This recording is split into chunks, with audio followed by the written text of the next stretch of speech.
Olá pessoal, sou a enfermeira Karen, faz 8 anos que eu trabalho no Hospital Municipal, sou supervisora da unidade de terapia intensiva. Gostaríamos muito de estar no isolamento social, devido à nossa responsabilidade social, mas o nosso profissional, ele fala mais alto e nós estamos aqui para atender a sua família, para atender a você caso você precise. Por nós, fique em casa. Fique em casa, Foz! Prefeitura de Foz do Iguaçu.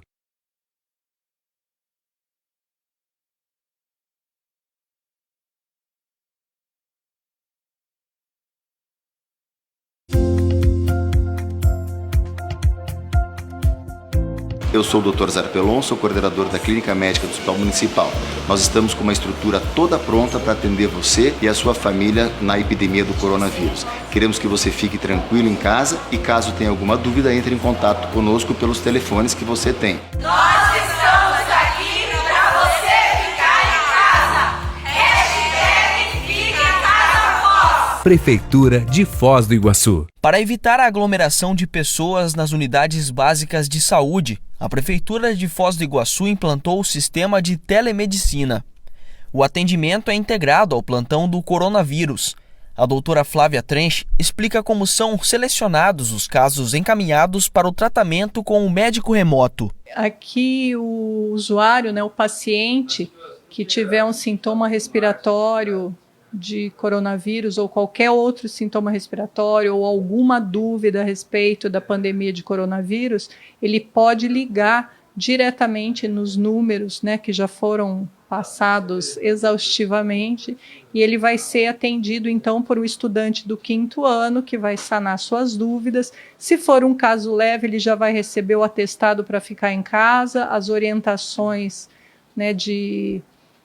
de cuidados que ele precisa tomar no seu domicílio, e os casos mais graves ou que necessitem coleta de exame e que sejam quadros respiratórios virão encaminhados por esses alunos até o hospital, para aqueles que necessitarem ou internação ou atendimento presencial. Para um caso leve, por exemplo, de uma infecção respiratória que precisa de um antibiótico, alguma coisa, esse mesmo plantão telefônico vai destinar, então, ao atendimento médico online pela telemedicina, onde estão atendendo alguns médicos que já são médicos da Rede Pública de Saúde de Foz e que foram afastados da linha de frente porque tem risco para adoecimento grave e morte pelo coronavírus. Então, com isso, a gente possibilita que essa força de trabalho seja recuperada, eles continuam atendendo a população sem se expor a risco. Essa é uma vantagem da telemedicina. E a outra, maior que daí, é para toda a população também recebe o atendimento, esses casos mais leves, sem sair de casa, com segurança, O atendimento é realizado por acadêmicos de medicina do último ano. O plantão do coronavírus está recebendo muitas ligações de pacientes que não são casos de coronavírus. Alguns pacientes que necessitam de atendimento médico, mas a gente não julga que eles necessitam vir à triagem do corona. Ou para não sair de casa, para não se expor, a gente acaba encaminhando para a telemedicina. São os alunos do último período, que têm um pouco de mais experiência do que os outros. E a gente conversa com o paciente, às vezes a gente encaminha ele para vir para cá, às vezes para a UPA e às vezes a gente passa para o médico da telemedicina. Para o Dr. Jonathan, esta é mais uma oportunidade de estar na linha de frente na luta contra o coronavírus. Muita coisa pode ser feita dessa maneira.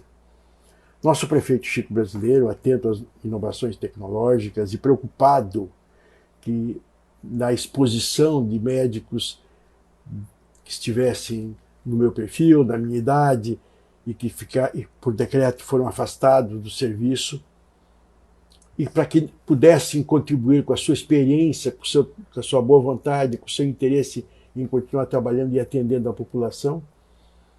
Atento a isto, ingressou e procurou e montou um grupo para estudar a telemedicina. E nós estamos agora, inicialmente, em 3 médicos, para que a gente faça o atendimento, oriente, receite e faça o andamento e a pessoa não precisa sair da sua casa. Quando precisa, nós orientamos e indicamos onde é que ela deve ir, como é que ela deve ir. Isso é apenas o embrião, isso é apenas o começo de uma mudança de paradigma que vai fazer com que as pessoas lá na frente vão poder ter a sua receita de renovação da pressão, da diabetes, do colesterol, pedidos de exames, avaliação de exames, tudo coisas que hoje necessitem até a unidade básica de saúde e até a UPA, e vai diminuir, portanto, a demanda e vai fazer com que a pessoa não precise se preocupar com vaga, ela vai poder conversar, como eu estou agora conversando com vocês, utilizando desses meios modernos que a tecnologia nos permite.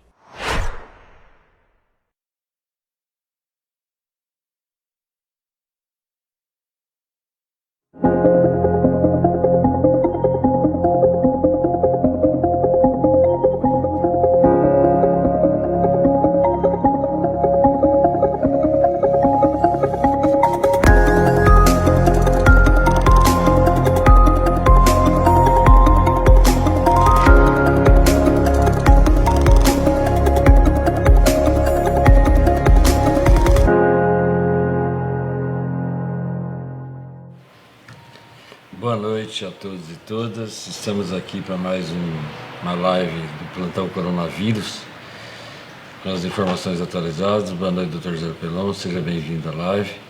Nós vamos aqui hoje fazer a apresentação rápida do boletim de números, atualizando os números da Covid em Foz do Iguaçu, e depois falar sobre um assunto chato, que aconteceu hoje com o vazamento de um documento que ainda não era oficial, que ainda não tinha, ainda estava em fase de discussão, e algum irresponsável acabou vazando esse documento para as redes sociais. Isso está causando uma certa ansiedade em Foz do Iguaçu. Vou falar um pouquinho disso, e depois o Dr. Zé Pelon vai fazer uma apresentação dos cenários do Covid para nossa cidade, nossa região, que não são também são muito interessantes, mas não são, digamos assim, as perspectivas muito razoáveis. Não. Nós temos que prestar um pouco de atenção nisso e compreender o que está acontecendo com a nossa cidade, o que pode acontecer, e reafirmar a tese que nós temos falado desde o início, de que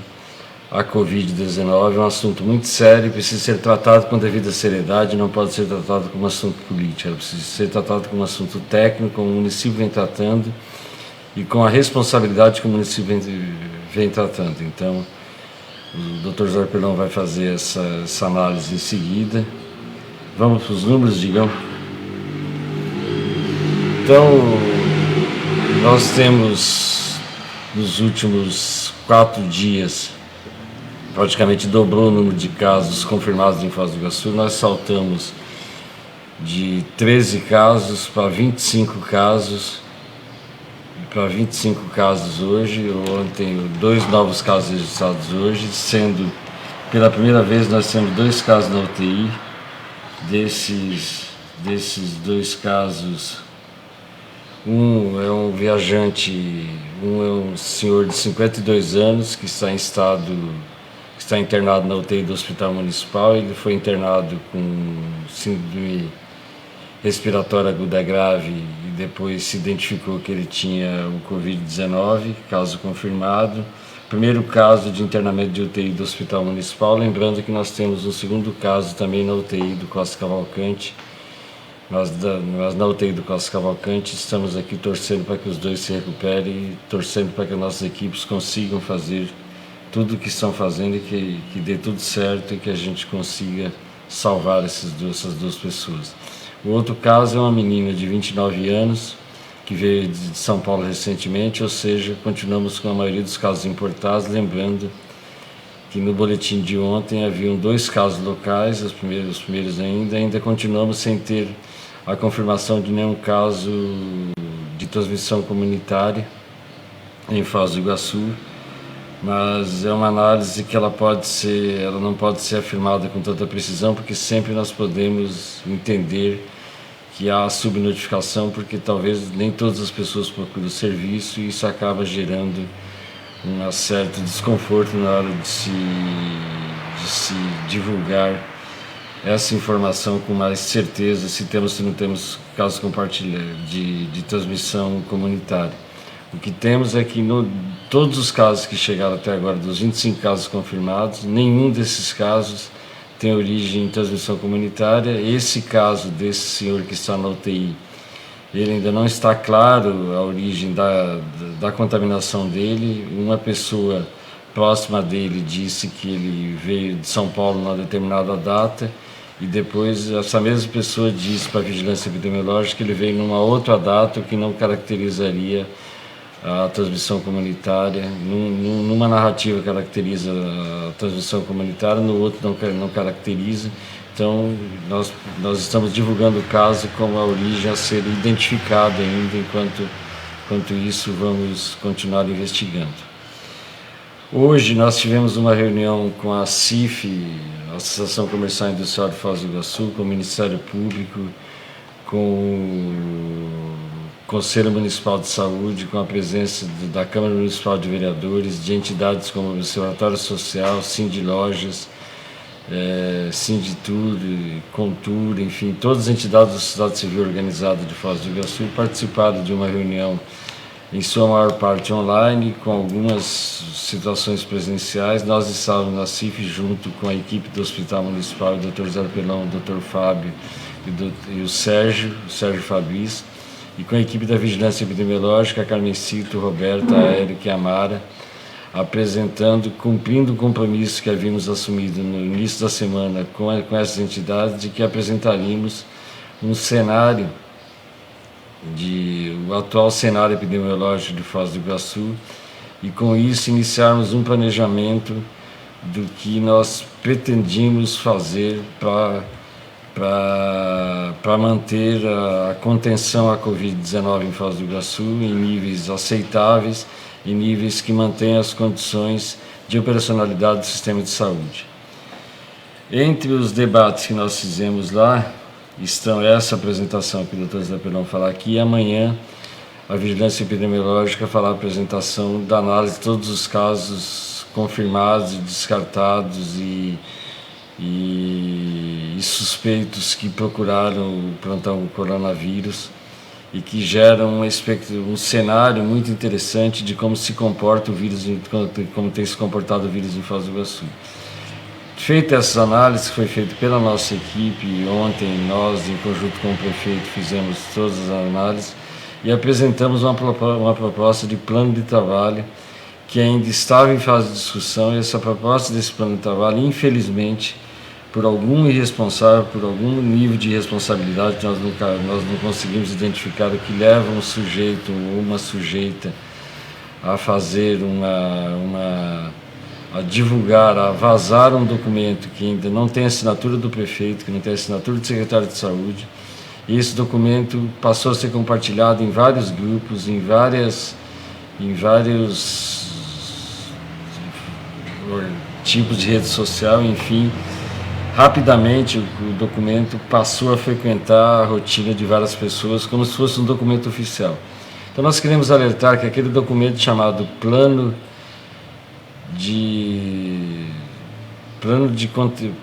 do segundo ciclo de contenção da Covid-19 em Foz do Iguaçu ainda não é uma versão oficial, uma versão que está sendo estudada, analisada, e que nós pretendemos divulgá-la formalmente no mais tardar na segunda-feira, assim que terminar as análises que foram propostas naquele plano e que estão sendo debatidos com o nosso corpo técnico, e também ouvindo a opinião de algumas pessoas de alguns setores, incluindo a CIV. Então, esse documento que está sendo divulgado nas redes sociais, ele ainda pode ser alterado, aliás, deverá ser alterado em várias das suas opções lá, inclusive nas datas que estão propostas. Então, assim, não leve em conta esse documento, não se programe ainda de acordo com aquele documento, porque é um plano que ele tem algumas situações que nós consideramos que são irreversíveis, como, por exemplo, a possibilidade do município buscar pelo menos mais 1.500 leitos, de preferência em hotéis, para fazer quarentena do máximo de pessoas que nós conseguimos testar e que sejam confirmados, sejam os chamados suspeitos leves, os casos confirmados leves. Essa é uma parte do plano que ela é irreversível. Nós temos que buscar a maneira de executar esse plano, porque a continuidade da contaminação do vírus, da transmissão do vírus, naturalmente vai levar a cidade a ter muito mais leitos, se quiser combater, se quiser conter o vírus, a também achar maneiras de manter pessoas em quarentena, mesmo ser suspeitos leves. Essa já é uma decisão tomada pela gestão, uma decisão tomada pela equipe técnica que está presente naquele plano. As várias outras coisas, como qual tipo de empreendimentos que vamos abrir, quando vamos abrir, isso vai depender muito do que vamos fazer a partir de segunda-feira. Segunda-feira nós vamos implementar o termo de responsabilidade sanitária para todas as empresas de chamados serviços essenciais que estão abertas, porque hoje o problema que nós temos claramente é superlotação de supermercados, superlotação de restaurantes, de pizzarias, que não poderia estar acontecendo. Então é preciso primeiro coordenar esse tipo de comportamento que é equivocado e na situação que nós estamos chegando, chamado segundo ciclo da contaminação do vírus em Foz do Iguaçu, é uma situação muito grave. Nós estamos no limiar de perder o controle da transmissão do vírus, e se perdermos o controle da transmissão do vírus, nós não sabemos de que cenário a cidade pode terminar. Então nós temos que ter muita responsabilidade com isso. Então, e esse termo de responsabilidade sanitária apresentaremos amanhã aqui, né, através desse espaço, a sociedade, assim que terminar os ajustes que estão sendo feitos. E esse plano de reabertura ou não de setores do comércio, nós apresentamos uma sugestão de pensar em setores que poderiam ter atendimento individualizado, regrado, monitorado, agendado. São situações que ainda carecem de um estudo e carecem fundamentalmente de entendermos o comportamento da doença em Foz do Iguaçu. Se perdermos o controle da transmissão do vírus, não há possibilidade nenhuma de mudar qualquer um dos formatos que estamos adotando agora de contenção do coronavírus. Então eu quero dizer para vocês assim, não, o documento que vazou não é o documento oficial, ele não tem assinatura, ele pode ser alterado e depende do cenário epidemiológico que teremos durante a próxima semana para compreendermos se aplicamos ele ou não. Ou se melhoramos, ou se fizemos, ou se faremos um outro plano completamente diferente. Então o que vazou foi um plano que não é um documento oficial, que ainda carecia de estudo e de adequações, fundamentalmente de adequações somente sobre alguns números que são colocados lá. Dito isso, vamos para o Dr. Zarpelon, né, que eu já falei demais. Vamos lá. Boa noite a todos.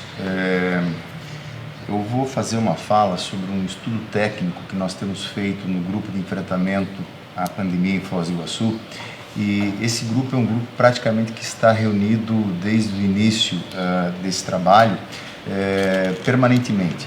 Ele é composto pelo Núcleo de Vigilância Epidemiológica do hospital, ele é composto pela nossa Vigilância Epidemiológica do município, ele é composto por outros colegas e atores que têm participado do enfrentamento dessa situação, que já participaram, por médicos. E o objetivo é traduzir isto numa fala que possa apoiar, um documento técnico que possa apoiar o gestor público, a sociedade de Foz do Iguaçu, a compreender quais são as reais implicações desse enfrentamento e quais são as variáveis com as quais nós teremos que lidar para tomar a decisão.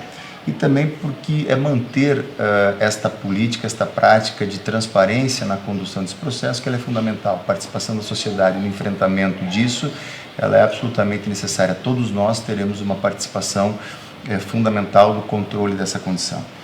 Antes de começar a apresentar, eu gostaria de fazer 3 considerações importantes sobre essa nova doença, né, a Covid-19. A primeira delas é que não há um tratamento específico, então isto torna a gravidade do processo ainda maior. Nós estamos lidando com uma doença que tem uma implicação de geração de demandas hospitalares, de leitos de UTI, para a qual não há um tratamento ainda específico, validado e reconhecido como efetivamente eficaz. Há uma série de protocolos, de tentativas, de estudos ainda muito iniciais que têm sido testados. A segunda questão é que é uma doença nova. Todas as doenças novas, elas têm uma característica de nós não conhecermos quais são as implicações clínico-epidemiológicas dela. Então nós não sabemos como é que as pessoas se comportam e reagem a essa doença e nem como elas se comportam em termos de disseminação, em termos de comprometimento coletivo.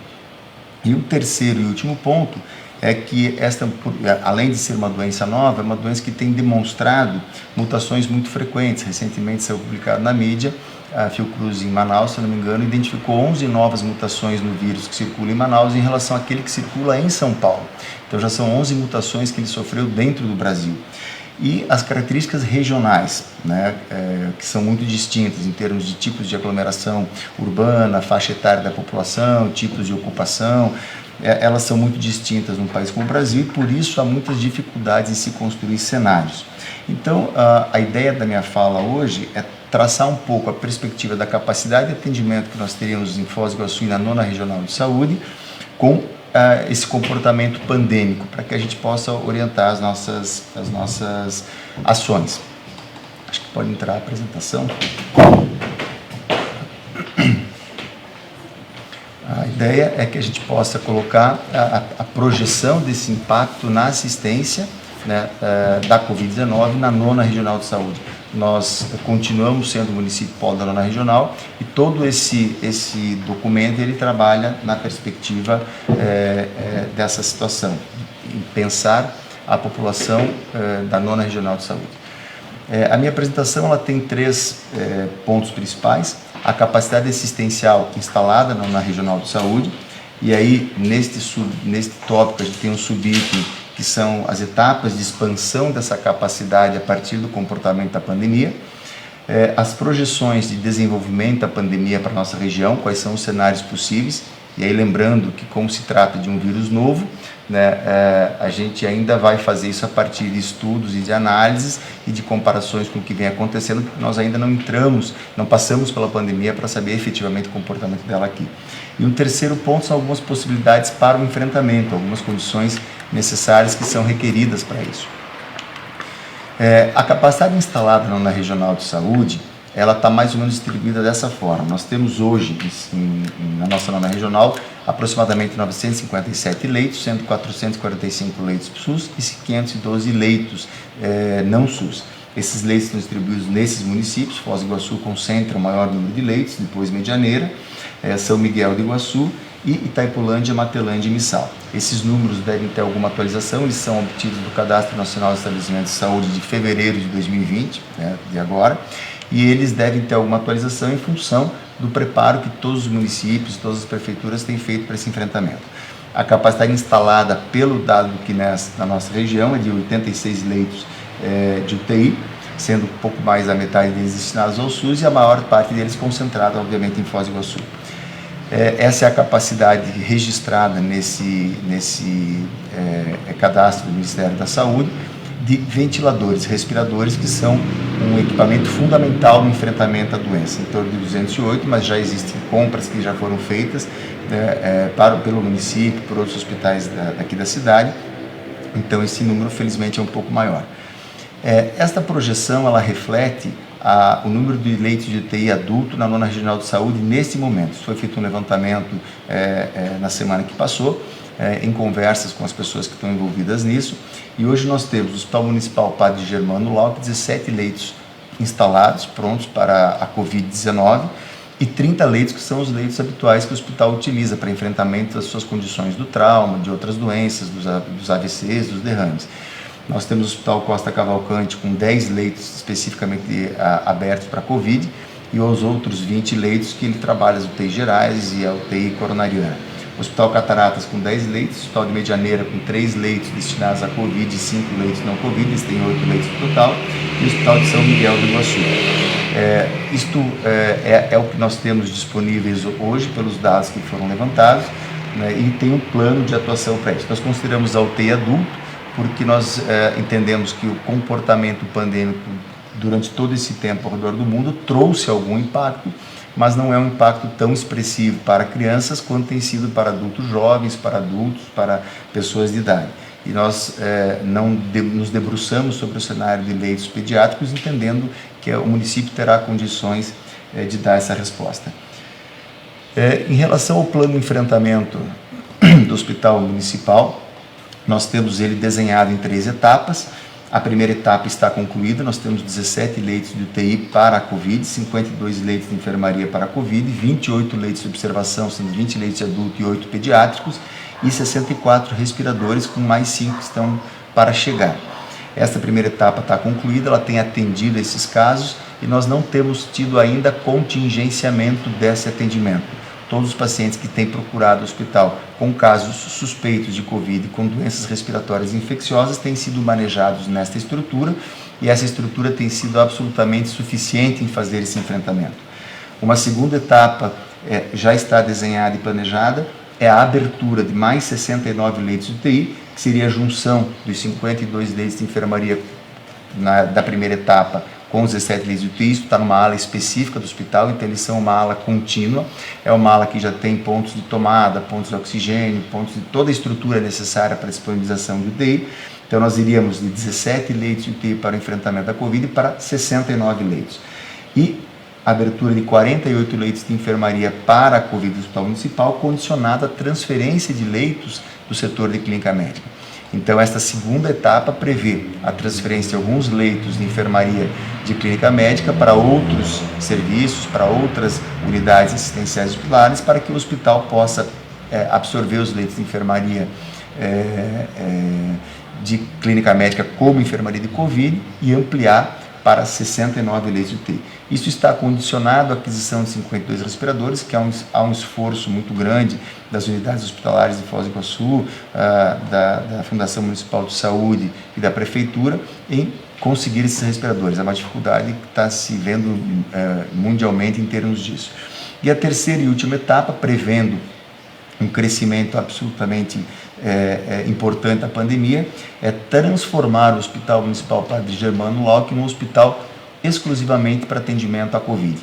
Então isso implicaria em tirar o pronto-socorro do hospital, a clínica médica já saiu, a psiquiatria já saiu, adquirir novos 30 respiradores e nós passaríamos a ter 124 leitos de UTI.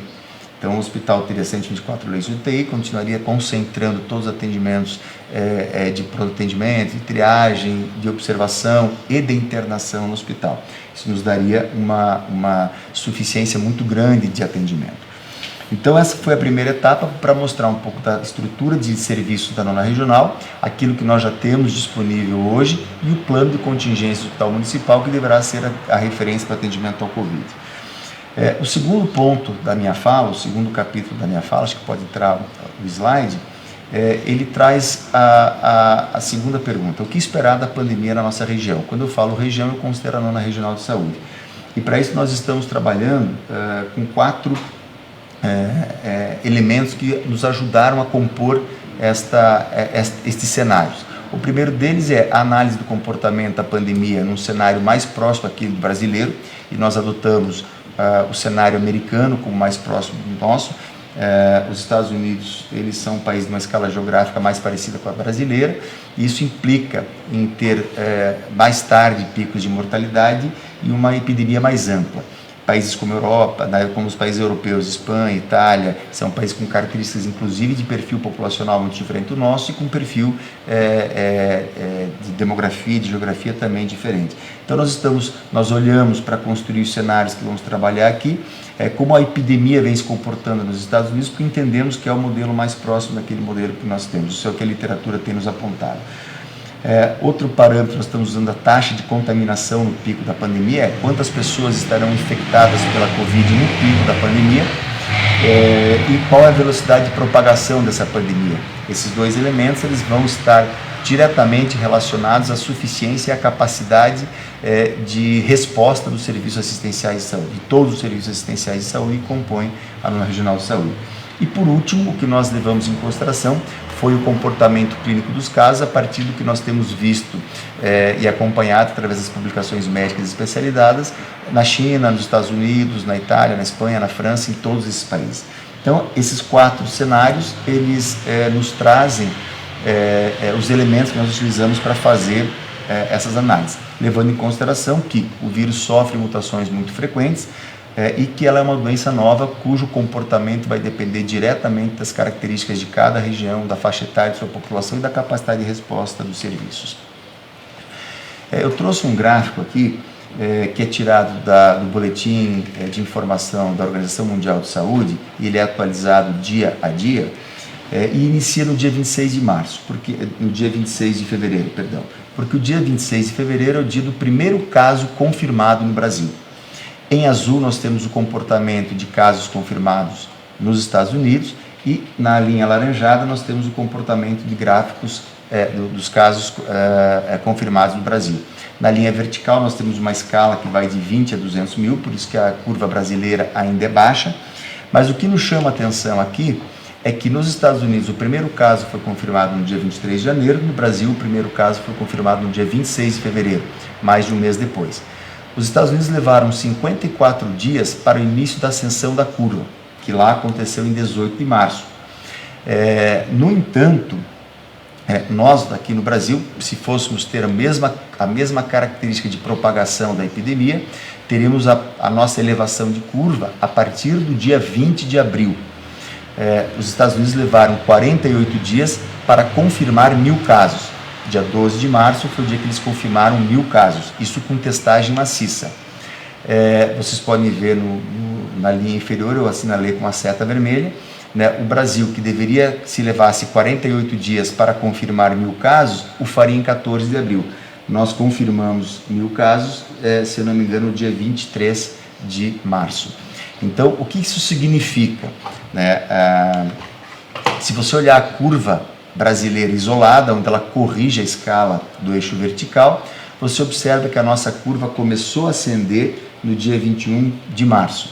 Ou seja, em vez de ascender em abril, como seria a mesma perspectiva dos Estados Unidos, ela está ascendendo praticamente um mês antes. Isso levando em consideração que nós não estamos fazendo a testagem no volume que os americanos estão fazendo. Então, apesar da menor testagem, nós temos confirmados 1.000 casos no Brasil com 26 dias de antecedência. Isso nos leva a pensar que ou há uma propagação mais, considerando a data do primeiro caso confirmado, isso nos leva a pensar que ou há uma propagação mais veloz no Brasil, que eu acho de forma alguma seja isso, acho que não é isso, ou que nós estamos refletindo com os nossos dados um atraso no diagnóstico do primeiro caso. Nós estamos no momento epidemiológico, do ponto de vista de casos confirmados, atrasado em relação ao que efetivamente está acontecendo. Possivelmente o nosso primeiro caso talvez não tenha acontecido no dia 26 de fevereiro, e sim, nós já tivéssemos a circulação de casos importados, eventualmente a circulação do vírus no Brasil. Quando nós olhamos os casos, e à esquerda nós temos os novos casos nos Estados Unidos, o total de mortes nos Estados Unidos, e à direita nós temos os novos casos no Brasil, o total de casos no Brasil, nós vemos que em valores absolutos nós temos números menores no Brasil, porque nós testamos menos. Mas, do ponto de vista de comportamento das tendências e curvas, nós estamos observando que as nossas curvas são muito parecidas com as curvas americanas. Todos esses dados, eles são retirados do Boletim Epidemiológico da Organização Mundial de Saúde. Os Estados Unidos levaram 57 dias, e aí esse é um dado importante, porque os casos confirmados de pacientes que faleceram, que morreram com a Covid-19, eles não são sujeitos a nenhum tipo de viés de interpretação. Os Estados Unidos levaram 57 dias para atingir 200 mortes, a partir do primeiro caso confirmado, e nós levamos 36 dias para atingir 200 mortes a partir do primeiro caso confirmado. A interpretação que nós temos dado a isso é que isto não é atribuível a diferenças no sistema assistencial. O sistema assistencial é um sistema muito bom, de mesma capacidade de resposta que o sistema americano, mas a gente atribui a isso ao fato de que o primeiro caso nosso deve ser anterior àquela data que nós temos conhecimento pela questão da testagem. E aí eu trago duas análises a partir da realidade brasileira. Por que eu trouxe duas análises? Essa parte é um pouco mais técnica, mas ela é fácil de ser compreendida. Eu trouxe um estudo que faz previsões do desenvolvimento da pandemia no Brasil a partir do modelo CIR aplicado aos estados brasileiros. O modelo CIR é um modelo que considera a população dividida em três grupos: os suscetíveis, os infectados e os recuperados. Então nós teremos sempre, em qualquer momento, esses três grupos da população: pessoas que ainda são suscetíveis à doença, não foram contaminadas, pessoas que foram infectadas e pessoas que já se recuperaram e, portanto, têm imunidade. aplicado aos estados brasileiros, porque esse estudo, esse modelo desenvolvido por economistas, por pessoas do IPEA, por pessoas que trabalham com demografia, com geografia, ele considerou dados do IBGE, considerou os dados das nossas confirmações nos estados de São Paulo, Rio de Janeiro, Minas Gerais, Ceará, e ele traz aí 3 questões que são importantes.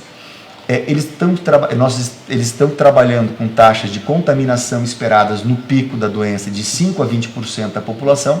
Então eles estimam 5,3% em Porto Alegre, eles estimam 9,7% em São Paulo, 12% no Rio de Janeiro, 18% em Manaus, né? Nessa semana também o ministro Mandetta alertou para que Manaus estava se constituindo no novo foco de atividade da doença, 20%, 20, alguma coisa por cento de taxa de contaminação esperada no pico para Ceará, por exemplo. Nós não temos como saber qual é a taxa de contaminação no pico esperada para Foz do Iguaçu. Então nós estamos trabalhando nesse exercício que fizemos com esses 2 extremos, a menor taxa 5% e a maior taxa 20%. Esse estudo também estimou uma taxa de reprodução média, ou seja, quantas pessoas saudáveis uma pessoa infectada contamina. Média de 1,90. Os estudos da literatura internacional têm trabalhado em torno de 2,7, tem vários dados que vão se modificando à medida que a pandemia vai acontecer em diferentes locais, e essa taxa de reprodução, ou seja, essa taxa de capacidade de infecção de saudáveis por uma pessoa doente abaixo da média internacional, ela se deve possivelmente às subnotificações, nós estamos testando poucos, e ao fato de que sim, o Brasil adotou medidas de mitigação mais precoces que outros lugares. Isso também já deve refletir esse impacto. E os resultados desse estudo, ele faz a ressalva que são obtidos caso nenhuma medida seja adotada. O outro estudo com o qual nós comparamos para fazer essa projeção, e eles acabaram não diferindo muito entre um e outro, ou seja, os 2 estudos têm metodologias diferentes, mas acabaram chegando a conclusões de alguma forma semelhantes, qual seria o impacto nas micro-regiões na demanda e oferta de leitos.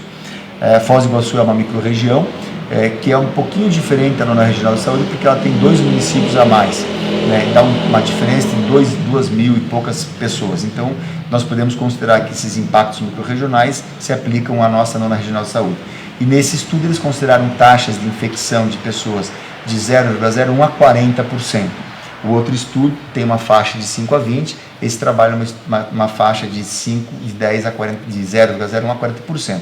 E uma velocidade de propagação em 1 mês, 3 meses, 6 meses, 12 meses. Lembrando que é a taxa de infecção no pico com a velocidade de propagação que vai efetivamente poder fazer a gente entender a gravidade da pandemia para o nosso sistema. E ele trabalhou com as variações das faixas etárias. Eu trago aqui também uma informação que foi publicada, se não me engano, na sexta-feira, são relatórios da Fiocruz, que trazem o risco de espalhamento da Covid e avaliação de vulnerabilidade socioeconômica em todos os estados brasileiros, e eu trouxe aqui do Paraná. No Paraná, esse é um resumo muito conciso, no Paraná os principais focos de atividade da Covid incluem Foz do Iguaçu e Cascavel, os outros focos são Maringá, Londrina e Curitiba. Este relatório aponta para a alta vulnerabilidade dessas cidades, Curitiba, Cascavel, Foz do Iguaçu, Londrina e Maringá, né, na ausência de medidas de redução de mobilidade. Ele apresenta uma maior probabilidade de atividade alta da Covid para Foz e Cascavel, e ele traz um quarto alerta que é importante, que são os casos de síndrome respiratória aguda grave em nível mais alto. Todos os anos nós monitoramos as doenças respiratórias agudas graves, e elas são causadas por vários vírus, pelo vírus da influenza, pelo H1N1, por outros, por rinovírus, por parainfluenza. Eles podem causar síndromes respiratórias agudas graves, que é o que causa a Covid-19, que é o que causa o SARS-CoV-2, num alto nível.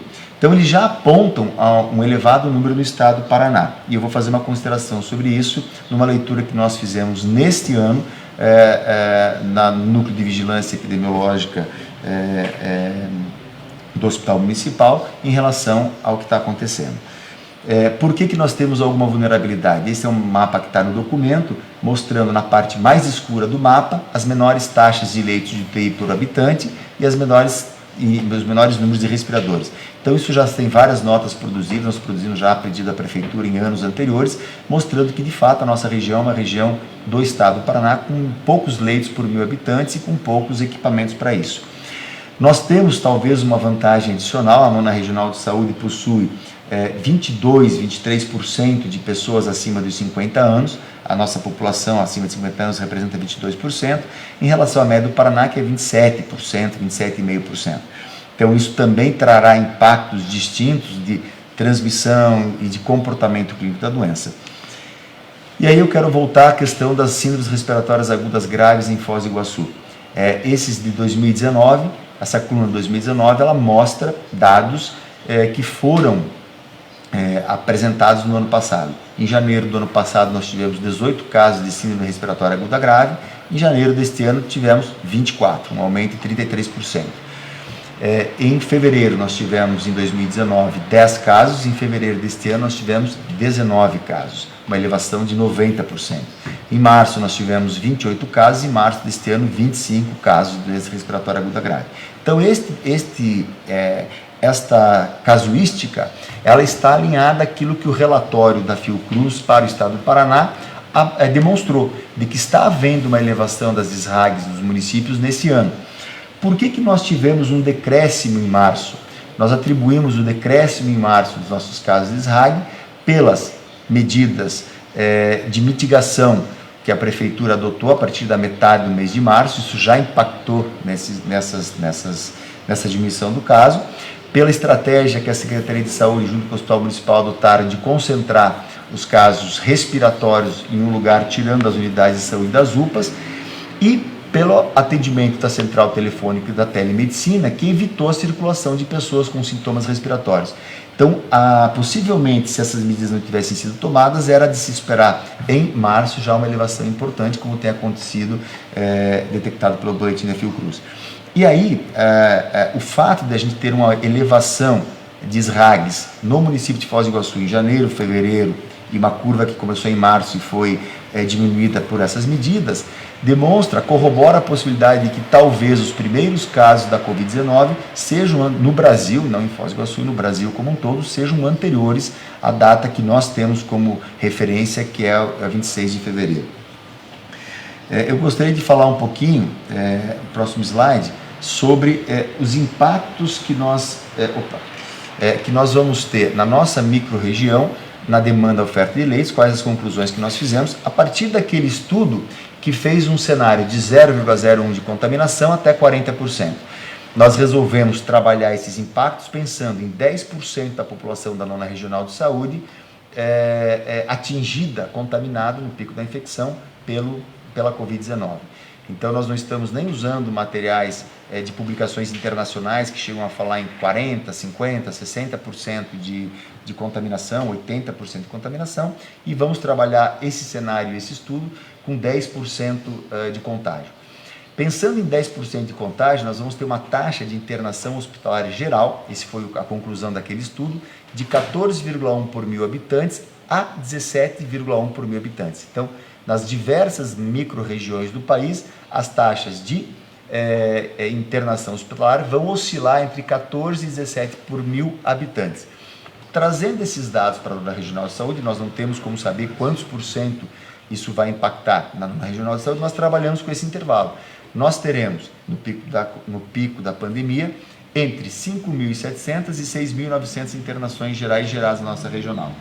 E teremos taxas de internação em UTI para a nossa região, oscilando entre 2,4 por mil e 3,6 por mil habitantes, pensando nos dois extremos, entre 974 internações e 1.400 internações em UTI.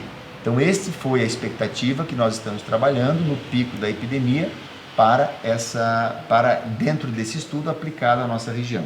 A capacidade do resposta do sistema ela vai variar com a velocidade de propagação da pandemia. Quanto mais rápida for a propagação da epidemia, mais rapidamente esses números acontecerão. Por exemplo, se a pandemia acontecer em um mês, esse pico chegar em um mês, nós teremos entre 5 e 6 mil pessoas que precisarão ser internadas em um mês, entre 974 e 1.460 pessoas que precisarão ser internadas em um mês. Se esse pico acontecer em 3 meses, nós teremos entre 5 e 6 mil pessoas em 3 meses, entre 900 e 1.500 pessoas de UTI em 3 meses. Isso vai implicar diretamente na mortalidade, é o que todos os estudos indicam.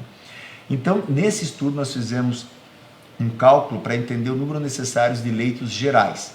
Leitos gerais, nós estamos considerando uma média de permanência de 8 dias, é o que a literatura tem trabalhado dentro do Brasil e fora do Brasil, sem discrepância, e estamos considerando uma média de permanência de 14 dias na UTI.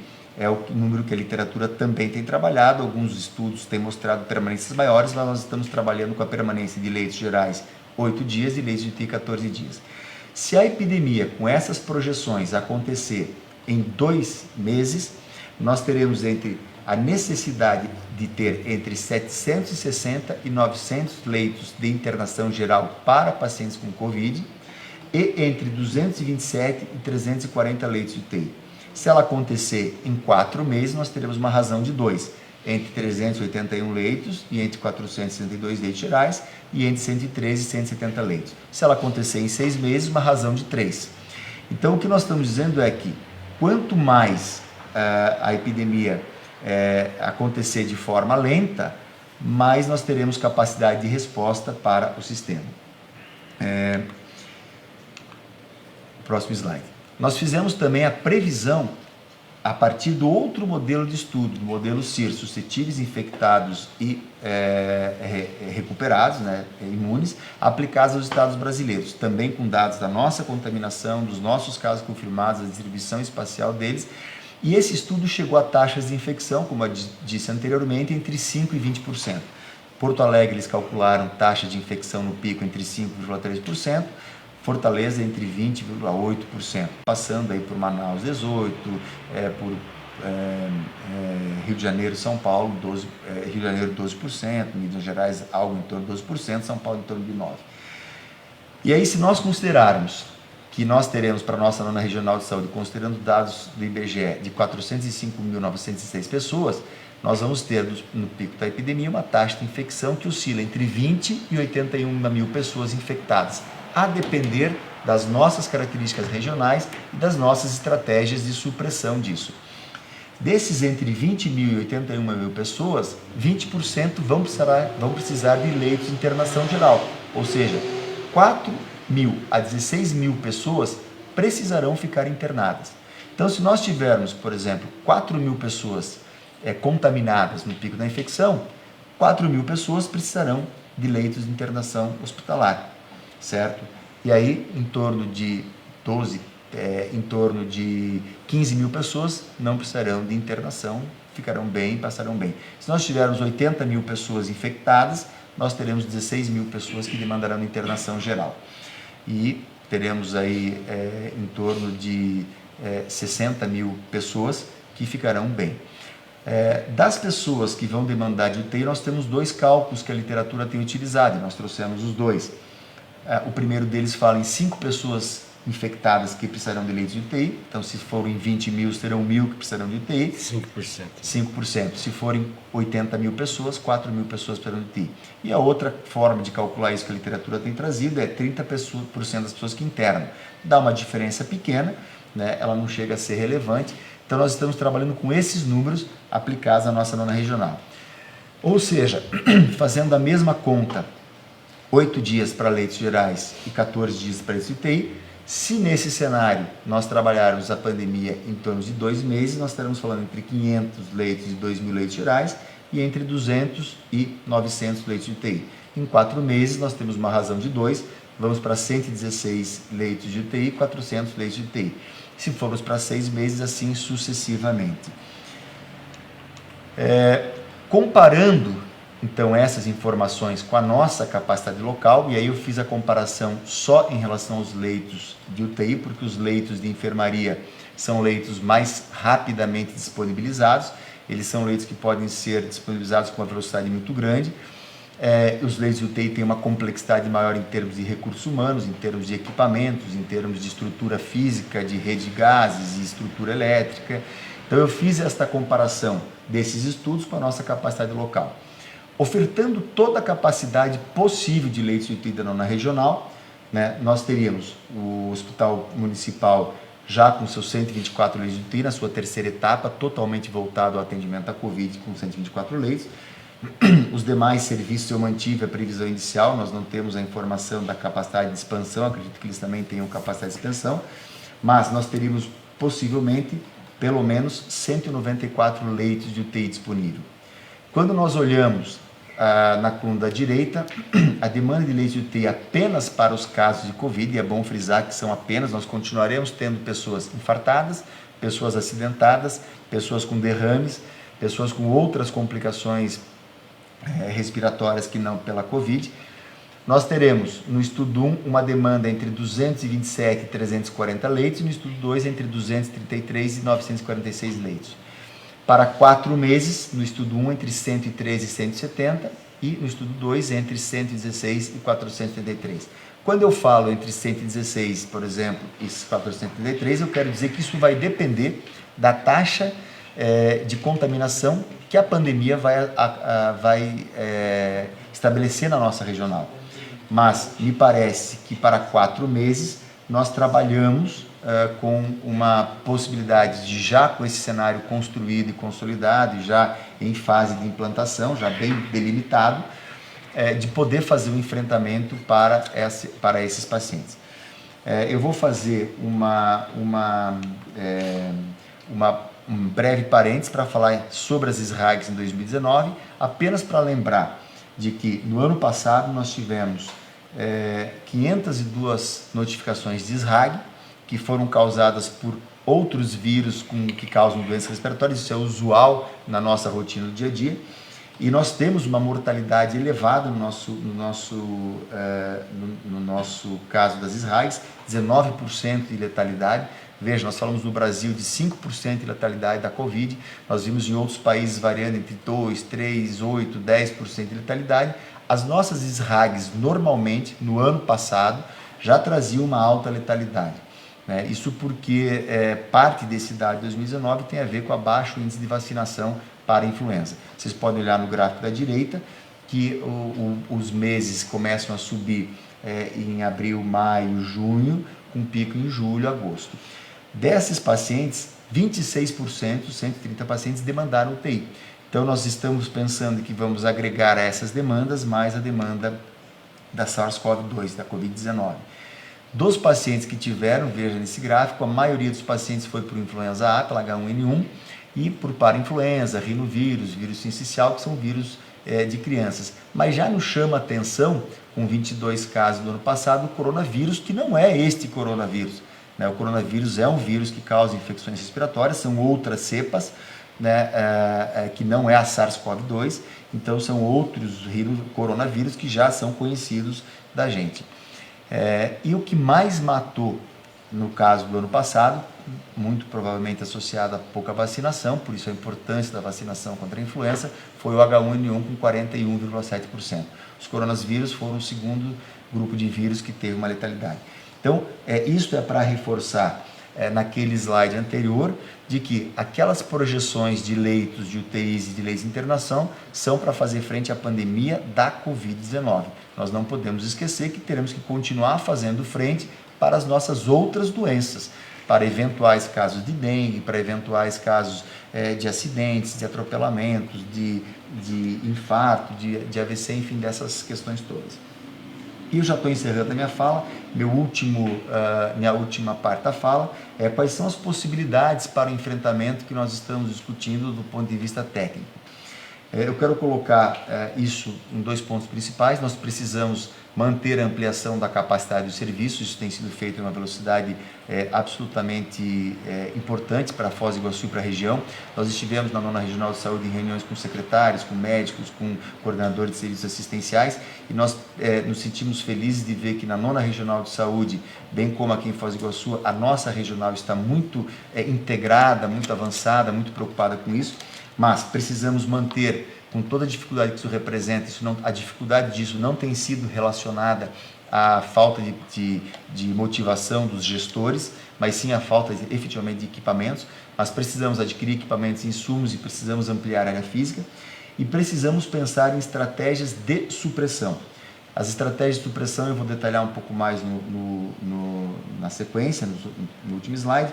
Ela significa testagem em massa de todos os pacientes sintomáticos, internação desses casos sintomáticos, de leves a graves, e manutenção das medidas restritivas.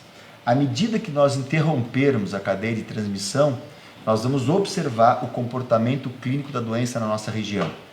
Isso, associado à suficiência de serviço, né, e mantida essa testagem em massa, com a internação desses sintomáticos todos, vai permitir o afrouxamento gradativo das medidas restritivas.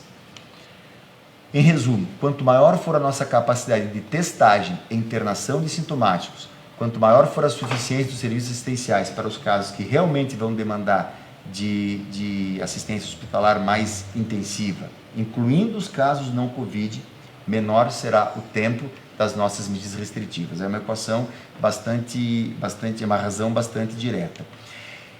E isso foi de um artigo publicado no editorial do New England, uma das mais conceituadas revistas médicas internacionais, que corrobora de uma forma muito, é uma tradução livre nossa, que corrobora de uma forma muito clara aquilo que nós estamos propondo, aquilo que o grupo técnico local da vigilância epidemiológica, do núcleo de vigilância do Hospital Municipal, o corpo técnico, a direção técnica do hospital, a Secretaria Municipal de Saúde, outros colegas infectologistas, a doutora Flávia Trench, colegas que têm muita experiência com isso, como o André Leandro, têm discutido. Existe uma opção que pode limitar, pode voltar acho que o slide, existe uma opção que pode limitar as fatalidades e fazer a economia voltar a funcionar de modo sustentável. É importante que a economia volte a funcionar, mas de modo sustentável. Não adianta nós abrirmos a economia agora e dali a 2, 3 semanas precisamos fechá-la por 2 meses, 3 meses. Então, essa opção é erradicar a Covid-19. Isso é a opção que New England propôs para os Estados Unidos e é a opção que os Estados Unidos estão adotando. O objetivo não é achatar a curva, o objetivo é esmagar a curva. É fazer com que a curva interrompa de forma absolutamente agressiva. E para isso nós estamos propondo 6 medidas. A primeira é que numa situação pandêmica, essas 6 medidas, elas foram casadas entre aquilo que esse editorial do New England propõe para os Estados Unidos. A meta deles é erradicar, a proposta deles é erradicar a Covid-19 em 10 semanas nos Estados Unidos. Eles estão colocando isso 10 semanas, são 2 meses e meio. Nós não sabemos quantas semanas nós poderíamos levar aqui, nós acreditamos que nesta velocidade que o município tem trabalhado, que a rede assistencial tem se comportado, que os municípios da região têm trabalhado, nós podemos chegar num prazo até talvez dentro dessa linha, até talvez um pouco menos, seria difícil fazer isso, mas um comando único para articular todas as ações. Nesta hora nós temos que ter uma articulação com um comando único de todas as ações que são envolvidas. O teste diagnóstico em massa para todos os sintomáticos e uma estrutura assistencial para insumos, equipamentos e uma estrutura física. Então nós não podemos começar o enfrentamento, por exemplo, de testagem em massa e parar de fazer a testagem por falta de insumos. Temos que ter esse planejamento. Caso nós não tenhamos capacidade de estrutura assistencial disponível para o internamento de todos os sintomáticos ou para fazer frente a todos os casos que precisam de UTI ou para fazer a testagem em massa, a única medida efetiva é a restrição severa. Isso é uma opinião unânime da literatura internacional. E o quarto ponto, a vigilância ativa, ou seja, isolar infectados e potenciais infectados, identificar imunes, são as pessoas que já são recuperadas da doença, que tiveram quadros leves, que não precisaram de internação e que já são imunes e que essas pessoas podem voltar a circular, podem voltar a compor força de trabalho. A identificação hoje da mobilização da infecção pela análise do momento epidemiológico que nós estamos, ela passa a ter uma relevância menor, não que não tenha relevância, mas ela tem uma relevância menor. Ela seria absolutamente identificar a mobilização de casos infectados, confirmados, ela seria muito útil num primeiro momento. No atual momento em que nós temos olhado que o cenário epidemiológico que temos hoje representa um cenário anterior àquele proposto pelo primeiro caso confirmado, nós entendemos que o importante é testar todos os sintomáticos, isolá-los pela internação hospitalar, até para monitorá-los de perto e evitar as complicações desses casos leves que acabam se tornando casos graves. Então eles estariam internados sob o monitoramento das equipes de saúde. Nós não perderíamos tempo na identificação de casos leves que se transformam em casos graves. Vocês têm visto pela mídia e têm visto acompanhar pacientes que estão bem e que em 1, 2, 3 dias passam de um estado relativamente tranquilo da doença para um estado mais grave. Então testaríamos todos os sintomáticos, internaríamos todos eles para termos essas pessoas sob a vigilância médica, manteríamos em domicílio as pessoas sob vigilância desses contatos, Ao internar o caso confirmado e retirá-lo da família, eu evito um potencial contaminante desses familiares, mas esses familiares devem ficar isolados porque eles podem estar assintomáticos e é importante que eles então permaneçam no seu domicílio.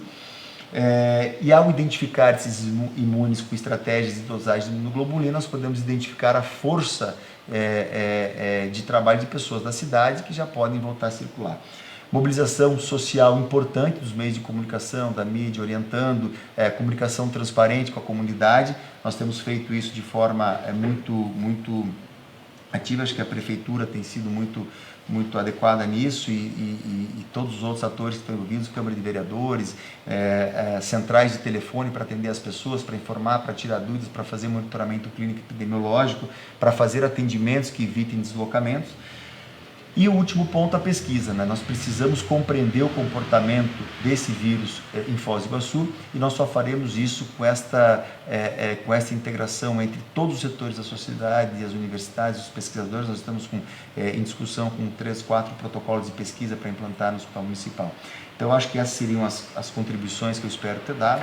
Agradeço a oportunidade de poder compartilhar e a gente fica à disposição para manter permanentemente esse debate aberto. Acho que Lobato, o pessoal tem visto que saem muitas notícias, muitas movimentações, e hoje com as mídias sociais isso é praticamente de uma velocidade que a gente nunca experimentou antes. Isso reflete a característica de velocidade da dinâmica dessa pandemia. Obrigado, Zé Pelon. E só para deixar clara, a proposta apresentada aqui é a proposta que nós compartilhamos, mas ela tem 2 problemas que nós precisamos resolver. Primeiro, os equipamentos, ou seja, nós precisamos, numa conta rápida, de comprar pelo menos 70, 80 respiradores para dar conta de todo o cenário colocado aqui. Não existe respiradores no mercado, nós estamos atrás, buscando maneiras. Há uma tentativa da Itaipu em nos ajudar, a tentativa da Associação Comercial em nos ajudar, do governo do estado, todo mundo empenhado, mas o fato é que não existe no mercado, até porque os Estados Unidos conseguiu paralisar todo o mercado internacional para se socorrer e deixou o mundo desabastecido de respiradores. O outro problema que nós temos para essa estratégia, que nós esperamos começar a resolver na próxima semana, que são os insumos para os exames de testagem. Quando nós estamos falando de insumo, não estamos falando em remédio, medicamento, em EPIs, que é um problema à parte, mas os EPIs nós estamos achando uma solução de fábricas aqui em Foz do Iguaçu. Inclusive uma maneira de aquecer um pouco a economia local. Vários setores empresariais da cidade estão dispostos a se adequarem para poder fabricar máscaras, aventais, toucas, enfim, luvas, tudo que seja possível na área de EPIs seriam fabricados aqui em Foz do Iguaçu. Estamos trabalhando muito nisso. Acho que na próxima semana já teremos algumas boas notícias nisso. Mas insumos para os exames de PCR, de biologia molecular, que são os exames considerados adequados para a testagem do Covid-19. Não adianta, nós chegamos à conclusão que investir em teste rápido, além de estar muito caro, o resultado que alcançaremos com isso seria muito frágil, ou seja, então já que teremos que investir recursos, então que façamos investimento nesse exame de PCR, que ele é o resultado, que ele é o tipo de exame utilizado hoje pelo LACEN, pelos laboratórios do mundo inteiro para a detecção da Covid-19. Nós temos a expectativa que na próxima semana cheguem pelo menos 1.000 testes, 1.000 exames no laboratório do CMT, que é o laboratório do Hospital Costa Cavalcante, e nós adquirimos mais 3.000 exames para o laboratório municipal em parceria com o UNILA, e se chegar os exames, e o próprio Costa Cavalcante, que também está adquirindo mais 4.000 exames, chegando esses 8.000 exames, nós teremos então capacidade de fazer a testagem de quase todos os casos suspeitos previstos no município de Foz do Iguaçu. E aí sim implantaremos todos os outros procedimentos, que é a ampliação dos leitos e todo o processo que precisava fazer. Por isso, muita coisa nós estamos discutindo de reabertura gradual, gradativa da economia local. Ela pressupõe algumas semanas ainda de restrição absoluta, de mitigação absoluta, porque é o único instrumento que nós temos até termos as condições de termos os insumos e os equipamentos os respiradores que são necessários para implantar os leitos de UTI que precisamos implantar. Dito isso, Digão, estamos à sua disposição. Encerrou o nosso horário? Olha, eu achei que... Então, Zarpelão, obrigado. Esperamos ter contribuído para o debate. E o Digão nos cortou aqui porque o horário era até 7h30, compromisso encerrado. Então, agradecemos que todos, o vídeo ficará gravado. Então, quem tiver disponibilidade de rever a apresentação do Zarpelão, ela é importante para que compreendamos o cenário em que estamos envolvidos e que tenhamos uma compreensão melhor de todas as medidas que nós estamos tomando em Foz do Iguaçu, baseado em estudos como esse. Obrigado a todos, tenham todos uma boa noite.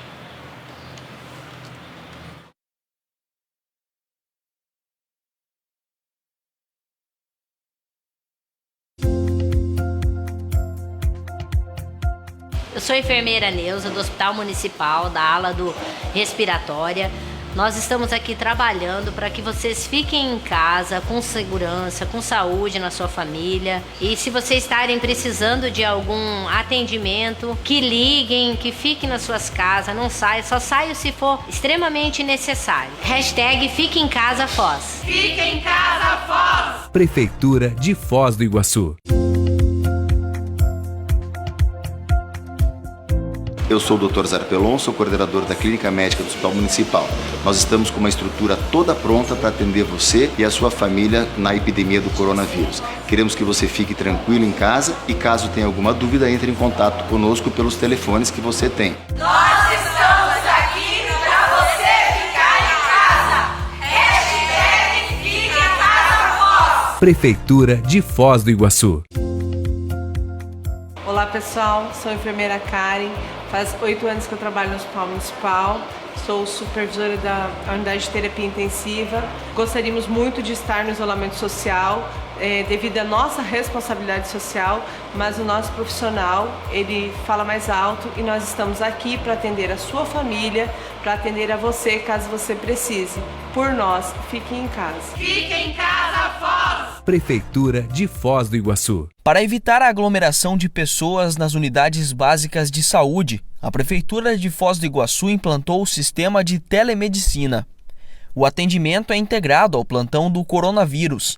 A doutora Flávia Trench explica como são selecionados os casos encaminhados para o tratamento com o médico remoto. Aqui o usuário, o paciente que tiver um sintoma respiratório de coronavírus ou qualquer outro sintoma respiratório ou alguma dúvida a respeito da pandemia de coronavírus, ele pode ligar diretamente nos números, que já foram passados exaustivamente, e ele vai ser atendido então por um estudante do 5º ano que vai sanar suas dúvidas. Se for um caso leve, ele já vai receber o atestado para ficar em casa, as orientações de cuidados que ele precisa tomar no seu domicílio, e os casos mais graves ou que necessitem coleta de exame e que sejam quadros respiratórios virão encaminhados por esses alunos até o hospital, para aqueles que necessitarem ou internação ou atendimento presencial. Para um caso leve, por exemplo, de uma infecção respiratória que precisa de um antibiótico, alguma coisa, esse mesmo plantão telefônico vai destinar, então, ao atendimento médico online pela telemedicina, onde estão atendendo alguns médicos que já são médicos da Rede Pública de Saúde de Foz e que foram afastados da linha de frente porque tem risco para adoecimento grave e morte pelo coronavírus. Então, com isso, a gente possibilita que essa força de trabalho seja recuperada, eles continuam atendendo a população sem se expor a risco. Essa é uma vantagem da telemedicina. E a outra, maior que daí, é para toda a população também recebe o atendimento, esses casos mais leves, sem sair de casa, com segurança, O atendimento é realizado por acadêmicos de medicina do último ano. O plantão do coronavírus está recebendo muitas ligações de pacientes que não são casos de coronavírus. Alguns pacientes que necessitam de atendimento médico, mas a gente não julga que eles necessitam vir à triagem do corona, ou para não sair de casa, para não se expor, a gente acaba encaminhando para telemedicina. São os alunos do último período, que tem um pouco de mais experiência do que os outros. E a gente conversa com o paciente, às vezes a gente encaminha ele para vir para cá, às vezes para a UPA, e às vezes a gente passa para o médico da telemedicina. Para o Dr. Jonathan, esta é mais uma oportunidade de estar na linha de frente na luta contra o coronavírus. Muita coisa pode ser feita dessa maneira. Nosso prefeito Chico Brasileiro, atento às inovações tecnológicas e preocupado que na exposição de médicos que estivessem no meu perfil, na minha idade, e que por decreto foram afastados do serviço, e para que pudessem contribuir com a sua experiência, com a sua boa vontade, com o seu interesse em continuar trabalhando e atendendo a população. Atento a isto, ingressou e procurou e montou um grupo para estudar a telemedicina. E nós estamos agora, inicialmente, em 3 médicos, para que a gente faça o atendimento, oriente, receite e faça o andamento e a pessoa não precisa sair da sua casa.